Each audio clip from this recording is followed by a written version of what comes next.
50 years ago, this was the ultimate in luxury sports motoring, Jaguar's XK150S sports version. For the final year's production in 1960, when it bowed out to the even more iconic E-Type, the straight six engine was bored out to 3.8 litres and fueled through these triple SU carburetors, creating a thoroughbred performance tourer with a price to match. It cost new £2,000, about $40,000 in today's money. Fewer than 40 were ever made. Today, less than half of those survive. This one, being driven past the famous northern French racetrack at Le Mans, where the make won repeated 24-hour titles, is owned by John McLeod. He describes the attraction of this very sought-after classic. You get the feeling that you're driving a bit of history, really. You really have to sort of steer the thing. You really have to sort of point it in the road in the direction you're going.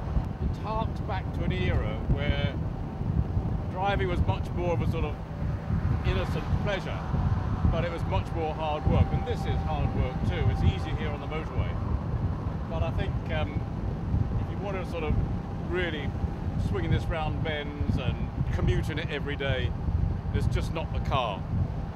It's a car for showing off and for bombing up and down French motorways and waving at the friends of the Jaguar Appreciation Society. Oh, there's one now.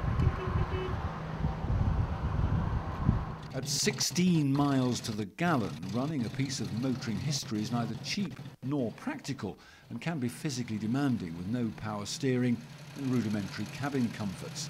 Though reliable, this engine needs a lot more attention than modern motors. Oh, and wheels designed for fast pit lane changes have a habit of working loose.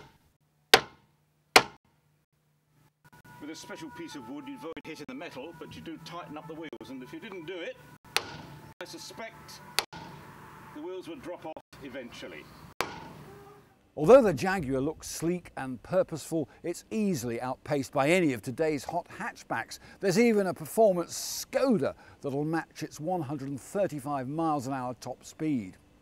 But it's no longer about pure performance. It's the lines, the look, the sound,